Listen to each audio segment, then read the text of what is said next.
Hello guys, I am Nikki और आप देख रहे हैं अपने YouTube channel IQ students point. So guys, जैसे कि आपने कहा था कि मैम आप पब्लिक पॉलिसी इन इंडिया के इम्पॉर्टेंट क्वेश्चंस बता दीजिए जो पेपर में आने के चांसेस हैं।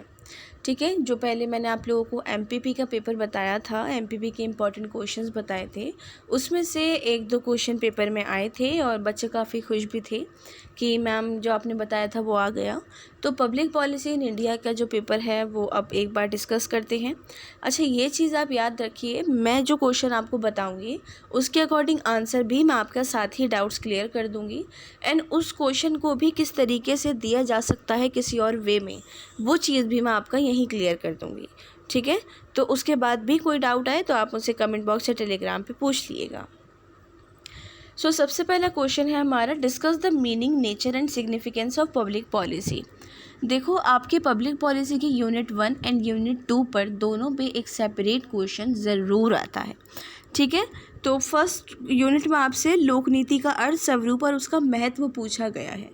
बिल्कुल घबराने वाली बात नहीं है, बहुत इजी क्वेश्चन है। फर्स्ट यूनिट जो पढ़ाई है डिक्टो इसके अंदर छाप कर आ जाना। सेकेंड क्वेश्चन है, what is policy analysis, describe the process of policy analysis. अब ये आपका यूनिट 2 के अंदर से आया है और यह है यूनिट 2, नीति विश्लेषण क्या है। नीति विश्लेषण की पूरी प्रक्रिया के बारे में लिखना है। तो नीति विश्लेषण जो पढ़ाया है वो ही आपको इसमें लिखना है। नीति विश्लेषण क्या है या नीति विश्लेषण से आप क्या समझते हैं, अगर इस टाइप का क्वेश्चन आता है तो भी आपको वो ही लिखना है जो मैंने आप लोगों को यूनिट 2 के अंदर पढ़ा रखा है। ठीक है, नेक्स्ट क्वेश्चन है, examine the various models of public policy making. ये आपकी फोर्थ यूनिट का डायरेक्ट क्वेश्चन है। आपसे मॉडल्स पूछे गए हैं पब्लिक पॉलिसी के।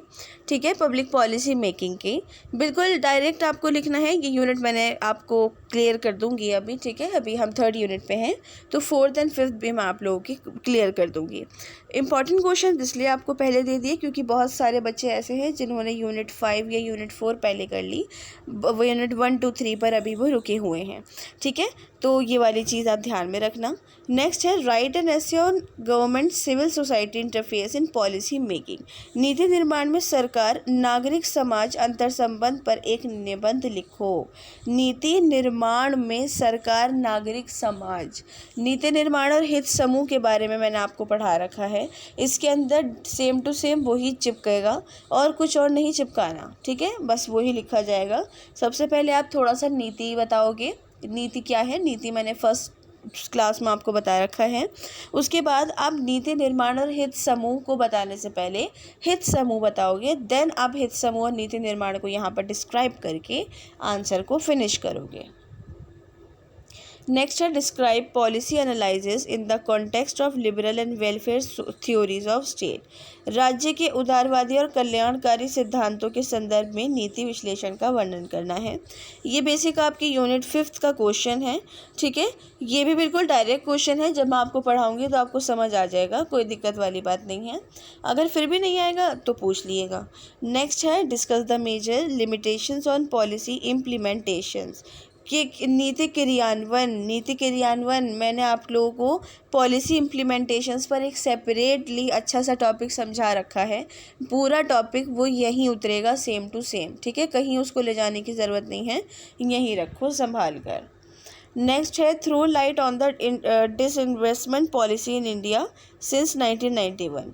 ठीक है, ये भी आपकी यूनिट 5 का क्वेश्चन है। सीधी आपकी इन्होंने बोला है 1991 के बाद विनिवेश नीति पर प्रकाश डालना है।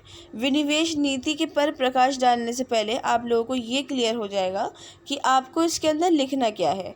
ठीक है, और लिखना आपको क्या है, मतलब सीधी जो आपसे न्यू इकोनॉमिक पॉलिसी पूछी जाएगी ना वो लिखनी है इसके अंदर। Write and role of prime minister office in policy making. Prime minister कार्यालय की भूमिका बतानी है नीति निर्माण के अंदर। याद करो, मैंने फर्स्ट यूनिट के अंदर आप लोगों को जो आपके वो थे लोक नीति के प्रक्रिया, लोक नीति के स्वरूप, उसके अंदर पढ़ा रखा है कि 2 टाइप ऑफ स्वरूप होते हैं, गवर्नमेंट एंड प्राइवेट। तो जो मैंने गवर्नमेंट आपको पढ़ा रखा है ना, इसके अंदर वो आएगा, ठीक है। तो ये वाला क्वेश्चन थोड़ा घुमा हुआ था जो आपके यूनिट्स के बीच में से आया है, अदरवाइज अभी तक तो सब ठीक थे। इनमें से जो आपका यूनिट 1 एंड यूनिट 2 और यूनिट 4 है उस पर कंपलसरी क्वेश्चन आएगा। ये 3 क्वेश्चन आप अपने पक्के कर लो, ठीक है। अब शॉर्ट नोट के अंदर नीति विश्लेषण, नीति चक्र, हित समूह, नीति और समावेशी विकास के लिए नीतियाँ, ये जो 4 तरीके के हैं, ये इनके आने के चांसेस ज़्यादा हैं। हो भी सकता है हित समूह एवं नीति की जगह हित समूह नीति निर्माण आ जाए।